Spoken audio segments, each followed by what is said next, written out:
Hi hello friends once again welcome back to retail trade hub YouTube channel అండి. నేను మీ friend రాజు. మరొక market update today వీడియోతో ముందరడం జరిగింది. ఈ రోజు కూడా సేమ్ ప్రైస్ యాక్షన్ అండి. మీరు చూస్తే కనుక ఇదైతే లిటిల్ బయింగ్ వచ్చిందో ఇమ్మీడియట్గా బేర్స్ అటాక్ చేయడం జరిగింది. మళ్ళీ అనదర్ రౌండ్ ఆఫ్ సెల్లింగ్ అనేది మీరు అబ్జర్వ్ చేయొచ్చు అనమాట అండి. సో సిమిలర్ క్యాండిల్ అండి, లైక్ ట్విన్స్ లాగా మీరు చూడొచ్చు ఫ్రెండ్స్. నిన్న క్యాండిల్ ఏదైతే ఉందో సో ఇంచుమించు ఈరోజు క్యాండిల్ కూడా సిమిలర్ ప్రైస్ యాక్షన్ అనేది మీరు అబ్జర్వ్ చేయొచ్చు అనమాట అండి. అండ్ ఒక మేజర్ సపోర్ట్ లెవెల్స్కి దగ్గరగా ఉంది 24,800 అనేది నిఫ్టీలో ఒక మంచి సపోర్ట్ ఏరియా అని చెప్పి నిన్న మనం ట్రెండ్ లైన్స్ డ్రా చేసుకోవడం జరిగింది కదండి. So and major support levels గురించి కూడా నిన్న ఆల్రెడీ నేను షేర్ చేయడం జరిగింది. మీరు చూస్తే కనుక యాక్చువల్గా it started bouncing from that level అనమాట అండి. 25,100 లెవెల్ దగ్గర నుంచి బౌన్స్ అయితే వచ్చింది. బట్ అగైన్ మళ్ళీ ఇట్ మే ఫేస్ రిజెక్షన్ అని కూడా నేను మీకు షేర్ చేయడం జరిగింది క్లియర్గా. ఆ లెవెల్ దగ్గర నుంచి అగైన్ మళ్ళీ రిజెక్షన్ వచ్చి సో మనకి ఓవరాల్గా సో నెగిటివ్గా రావడం జరిగింది. నేను చెప్పడం జరిగింది కదా ఫ్రెండ్స్, ఒకవేళ బౌన్స్ వచ్చినా మళ్ళీ ప్రీవియస్గా అది సపోర్ట్ కింద యాక్ట్ చేయడం జరిగింది. సో ఇప్పుడు ఆ లెవెల్ ఒక రెసిస్టెన్స్ కింద యాక్ట్ చేసి ఛాన్స్ ఉంటుంది అని చెప్పి నిన్న క్లియర్గా నేను చెప్పడం జరిగింది కదా. సో మీరు ఇక్కడ చూడొచ్చు అనమాట, చాలా కన్సల్టేషన్ అయింది ఈ లెవెల్. ఇది ఒక సపోర్ట్ ప్రీవియస్గా, నో ఇప్పుడు ఇది ఒక రెసిస్టెన్స్ కింద యాక్ట్ చేసే అవకాశం ఉంటుందని చెప్పి మనం అనుకున్నాం కదా. ఎగ్జాక్ట్ ఆ లెవెల్ దగ్గర నుంచి రిజెక్షన్ మీరు చూడొచ్చు అనమాట అండి. సో ఫాల్ అనేది మనం క్లియర్గా విట్నెస్ చేయడం జరిగిందనమాట అండి, రైట్.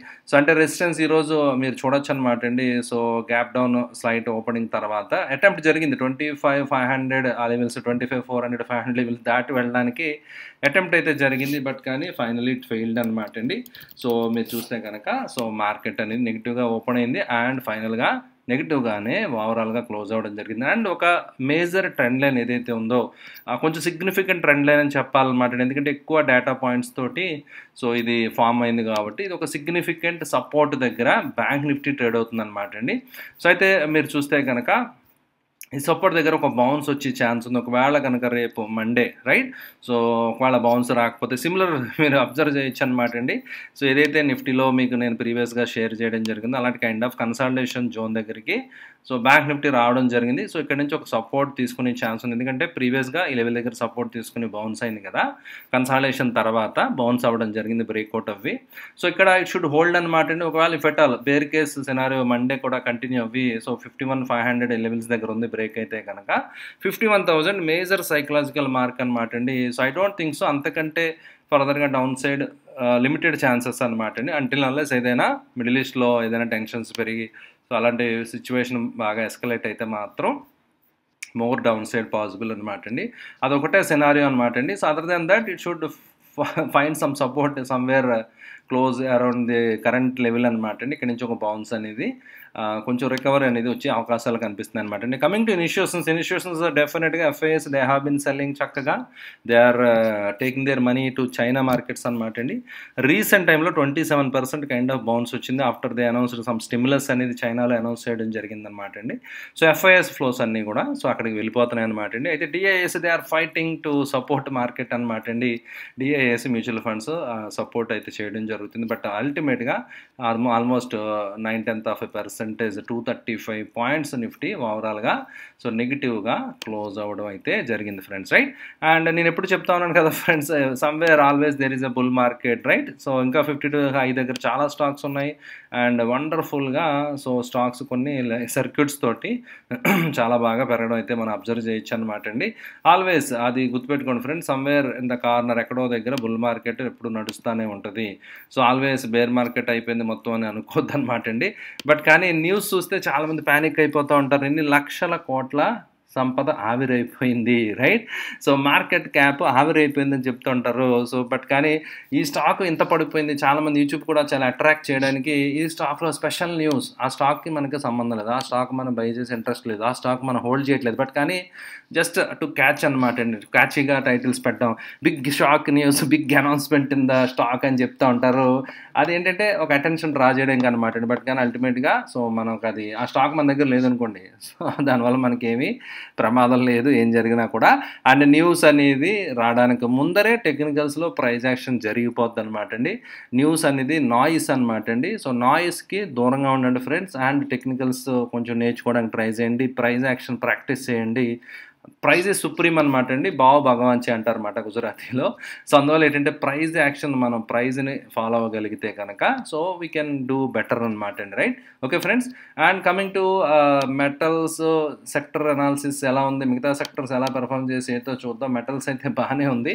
మెటల్స్ రీసెంట్ టైమ్‌లో చాలా బాగా పెరిగాయి. నిన్న కూడా నేను మీకు షేర్ చేయడం జరిగింది కదా! They are trying to hold అనమాట. కొంచెం లైఫ్ టైమ్ హై దగ్గర చిన్న కన్సాలిడేషన్ వచ్చింది. ఇంత మార్కెట్‌లో కూడా డిఫెన్సివ్ అయిన IT and pharma they are trying to hold the ground అనమాట అండి. అండ్ అయితే బాగా బీట్ అండ్ డౌన్ వచ్చి మీడియా, ఎఫ్ఎంసీజీ అనమాట అండి. సో, టు ద సర్ప్రైజ్ యాక్చువల్‌గా ఎఫ్ఎంసీజీ ఆల్సో డిఫెన్సివ్ అండి ఖచ్చితంగా. బట్ కానీ ఎఫ్ఎంసీజీ అనేది రీసెంట్ టైంలో చాలా వండర్ఫుల్‌గా, చాలా అగ్రెసివ్‌గా బాగా పెరగడం జరిగింది కాబట్టి అక్కడ కూడా ప్రాఫిట్ బుకింగ్ అనేది రావడం జరిగింది. ఎందుకంటే ప్రీవియస్‌గా వాల్యుయేషన్స్ మిగతా కొంచెం ఎక్కువ ఉన్నప్పుడు ఎఫ్ఎంసీజీ కొంచెం అట్రాక్టివ్ ఉన్నప్పుడు అందులోకి ఇన్వెస్ట్మెంట్స్ వెళ్ళాయన్నమాట అండి. సో, ఆ లెవెల్ కొంచెం సేఫ్ బెట్ కింద ఎస్పెషల్ ఇన్స్టిట్యూషన్స్ లైక్ ఎఫ్ఐఎస్, ఏఎస్ అందరూ కూడా ఎఫ్ఎంసీజీ జైంట్స్ ఏవైతే ఉన్నాయో వాళ్ళ బిజినెస్ గ్యారంటీ కదా, కన్సిస్టెంట్ బిజినెస్ కదా, అందులో ఎక్కువగా దే టేక్ పొజిషన్స్ అనమాట అండి. But now they will be going out right money they are taking out and aggressive కొన్ని స్టాక్స్ హైయెస్ట్ గ్రోత్ ఉంటాయి అనమాట. ఎఫ్ఎంసీజీ అనేది కొంచెం స్టేబుల్ గ్రోత్ అనమాట అండి. సో, లైక్ కొన్ని ఆటో, కొన్ని బ్యాంకింగ్, సో ఫైనాన్స్ ఇలాంటి వాటిలో కొంత గ్రోత్ అనేది ఛాన్స్ ఉంటుంది కాబట్టి సో నౌ మార్కెట్ కొంచెం కరెక్షన్ మోడ్లో ఉంది కదా. సో, దీన్ని ఉపయోగించుకుని ఇప్పుడు డిఫెన్సివ్స్లో they made good profits right. So, ప్రీవియస్గా మన ఛానల్ ఎవరైతే రెగ్యులర్ ఫాలో అవుతారో వాళ్ళు తెలిసిన హెడ్ అండ్ షోల్డర్ ఫార్మేషన్ వచ్చింది అనుకున్నాం, మన టార్గెట్స్ కూడా దాటుకుని వెళ్ళిపోయింది రైట్. సో, ఇక్కడ ప్రాఫిట్ బుక్ చేస్తున్నారు. ఆ మనీని again they will be putting in some high growth stocks అనమాట. హై గ్రోత్ సెక్టర్ ఏవైతే ఉంటాయో అందులో ఉండి ఛాన్స్, అందులో పెట్టి ఛాన్స్ ఉంది. Look at this friends, global screen మనం చూద్దాం అనమాట అండి. వండర్ఫుల్ గ్యాప్ అప్ ఓపెనింగ్ అండి. So, US markets Dow Jones మీరు చూస్తే కనుక మంచి గ్యాప్ అప్ ఓపెనింగ్ వచ్చింది రైట్. దానికి రీజన్ ఏంటంటే జాబ్ డేటా అనమాట అండి. ఒకవేళ డేటా కనుక సో యాక్చువల్గా 200 నాన్ ఫామ్ పే రోల్స్ మీరు చూడొచ్చు అనమాట అండి. యాక్చువల్ 254 వచ్చింది, ఫోర్కాస్ట్ 140, ప్రీవియస్ 159 రైట్. సో, అందువల్ల ఏంటంటే డేటా బాగానే ఉందన్నమాట అండి. సో, అన్ఎంప్లాయ్మెంట్ రేట్ ఇవన్నీ బాగానే ఉన్నాయి కాబట్టి మళ్ళీ అగైన్ కొంచెం మార్కెట్స్లో కొంచెం రికవరీ అనేది మనకు కనిపించింది అనమాట అండి. మీరు చూడొచ్చు అనమాట అండి. అయితే యాక్చువల్గా మేబీ మార్నింగ్ ఇది నెగిటివ్గా ఉంది చూడొచ్చు అనమాట డాక్స్ కూడా. But after this US markets recovery అయినప్పుడు ఇందులో కూడా రికవరీ అనేది బాగానే ఉందన్నమాట. మన మార్కెట్స్ కొంచెం ఎక్కువగా రియాక్ట్ అవుతున్నాయి, ఎక్కువగా కరెక్ట్ అవుతున్నాయని మీరు అబ్జర్వ్ చేయొచ్చు అనమాట అండి. బట్ అయితే నేను ఎవరు అడిగారు, నా స్టూడెంట్స్ గ్రూప్లో అడిగారు అనమాట. ఒక ఆవిడ మేడం గారు ఒక ఆవిడ ఏంటంటే సో ఎందుకు పడుతున్నాయి సార్ స్టాక్స్ అని. సో, ఇప్పుడు దాకా బాగా పెరిగే కదండి అందుకు పడుతున్నాయి అని చెప్పాను అనమాట. అంటే there can be n number of reasons అండి. సో, బీయింగ్ అనలిస్ట్లు అందరూ కూడా చాలా number of reasons find out చేయొచ్చు. బట్ అల్టిమేట్గా మెయిన్ రీజన్ ఏంటంటే ప్రాఫిట్ బుకింగ్ అండి. ఎందుకంటే వండర్ఫుల్గా మంచి రిటర్న్స్ వచ్చాయి, కొంత we have to take out the money right. So, profit book చేసుకుంటూ ఉండాలి, చర్నింగ్ చేస్తూ ఉండాలి, దానివల్ల రిటర్న్స్ మనకు వస్తూ ఉంటాయి అనమాట అండి. సో, అల్టిమేట్గా so again they go for bargain hunting అనమాట అండి. మళ్ళీ మంచి వాల్యూ బయింగ్ అనేది వాళ్ళు చేస్తారు కాబట్టి డెఫినెట్గా they will be in better shape అనమాట అండి రైట్. ఓకే అండి. సో, ఇది ఫ్రెండ్స్ ఈరోజు market update. I hope video మీకు నచ్చిందని ఆశిస్తున్నాను ఫ్రెండ్స్. వీడియో నచ్చితే లైక్ చేయడం మర్చిపోద్దండి. మండే లైవ్ స్ట్రీమ్లో మళ్ళీ ఇంకా ఫర్దర్గా డీటెయిల్గా ఇన్డెప్త్గా మనం డిస్కస్ చేద్దాం. లెటస్ సీ మండే ఏం జరుగుతుందో చూద్దాం. బట్ లెటస్ హోప్ సో కొంచెం ఇక్కడ సపోర్ట్ తీసుకుని ఒక చిన్న బౌన్స్ డ్యూ అనమాట అండి. ఎందుకంటే స్ట్రెచ్డ్ కంటిన్యూగా పెరగడం మంచిది కరెక్ట్ కాదు, అండ్ కంటిన్యూ పెరిగిన తర్వాత కంటిన్యూ పడడం కూడా జరగదనమాట అండి ఇప్పుడు కూడా. సో, కొంత వేవ్ ప్యాటర్న్లోనే వెళ్ళడం జరుగుతుంది కదా. So, let us hope so right. Thank you friends, thank you for watching the video. Bye.